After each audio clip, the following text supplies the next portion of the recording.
Bonjour, je m'appelle Victoria Di Costanzo, je suis vice-présidente en charge des politiques de jeunesse pour la FAGE, et aujourd'hui on se retrouve dans cette chronique pour parler ensemble d'un sujet qui agite autant les réseaux sociaux que nos rues depuis quelques semaines, c'est bien évidemment la réforme des retraites. Donc finalement, de quoi s'agit-il? De quoi est-ce qu'on parle? Le système de retraite en France, il existe depuis 1945 et il fonctionne sur la forme d'une assurance collective, un modèle de répartition, c'est-à-dire que les actifs financent la pension des retraités actuels.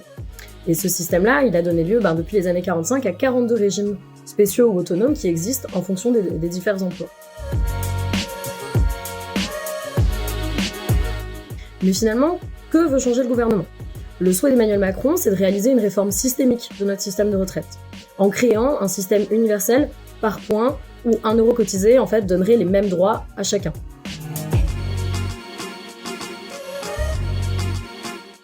Cette réforme, elle concerne prioritairement les jeunes parce qu'en réalité, elle ne va s'appliquer qu'aux personnes nées après 1975.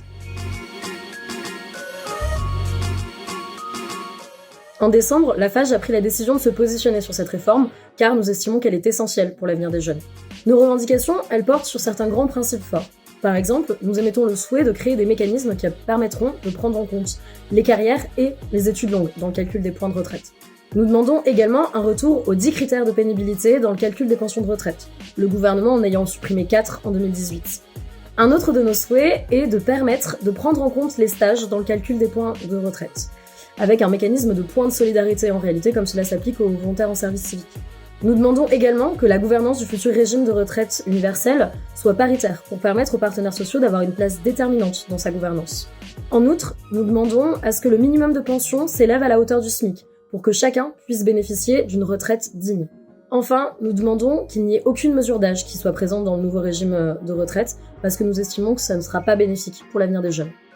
Ainsi, aujourd'hui, la FAGE, elle a pris la décision de se positionner contre ce projet de réforme, car nous estimons qu'il y a bien trop d'incertitudes qui subsistent aujourd'hui, que ce soit sur la question de la pénibilité, que ce soit sur la question des études longues, sur la question des stages, sur la question des mécanismes de transition des différents régimes.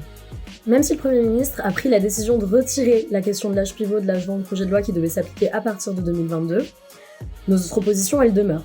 En effet, pour plusieurs raisons.